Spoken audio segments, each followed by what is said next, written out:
Assalamualaikum warahmatullahi wabarakatuh. Saya Bumi Tari Saya Zalan Adawiyah Aziz. dari kelompok 3.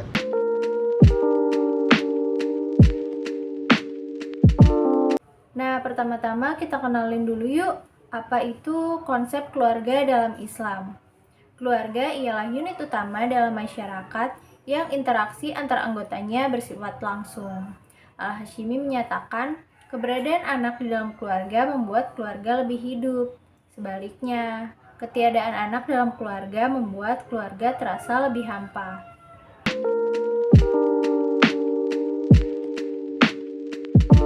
Nah, selanjutnya yaitu ada pendidikan keluarga sebagai landasan kepribadian.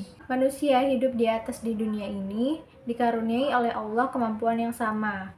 Namun dalam perkembangannya tidak semua manusia mendapat keberuntungan yang sama. Seperti contohnya pendidikan yang kurang tepat.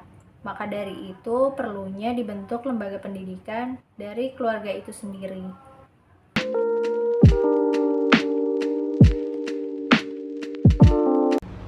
Tujuan dari pendidikan keluarga yaitu yang pertama, untuk memelihara keluarga dari sisa api neraka, yang kedua beribadah kepada Allah, yang ketiga membentuk akhlak yang mulia, dan yang keempat membentuk anak dengan kepribadian yang kuat secara individual, sosial, dan profesional.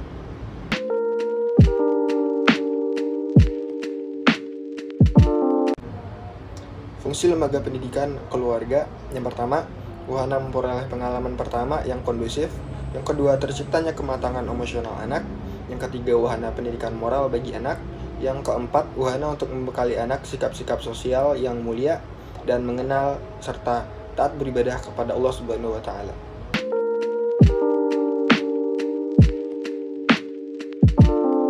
Selanjutnya materi pendidikan keluarga.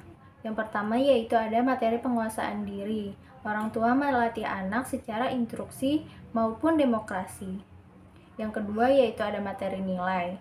Penanaman nilai-nilai diri dimulai sejak dini untuk menanamkan nilai-nilai yang baik kepada anak. Selanjutnya materi peranan sosial. Hal ini dipelajari dari interaksi sosial dimulai dari keluarga sendiri, kemudian lingkungan terdekat.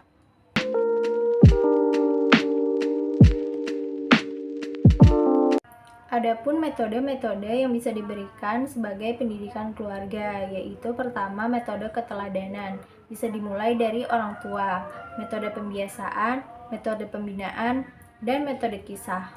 Adapun yang lainnya juga metode dialog, metode ganjaran dan hukuman, dan metode internalisasi.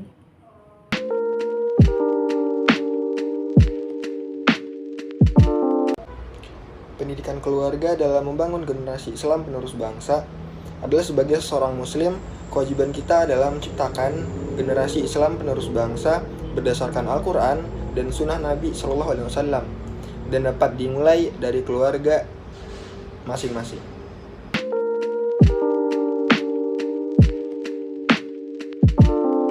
Selanjutnya, pendidikan anak dalam kandungan, yaitu yang pertama memberikan kasih sayang dan perhatian sang ayah kepada ibu tercinta, banyak membaca Al-Quran dan berzikir kepada Allah Subhanahu wa taala, dan mendengarkan suara-suara yang enak didengar.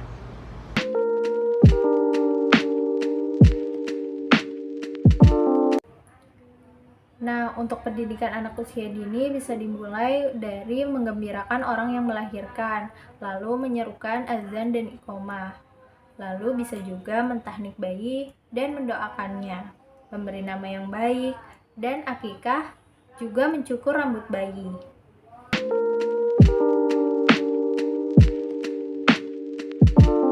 Lalu pendidikan Islam anak usia sekolah dasar bisa dimulai dengan mengajari sholat dan baca tulis, mengajari sopan santun dan keberanian, memisahkan anak di tempat tidur masing-masing.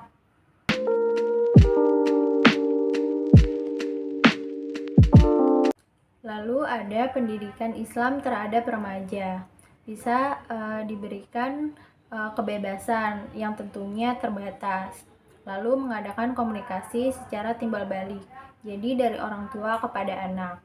Lalu memberikan kesempatan berpendapat.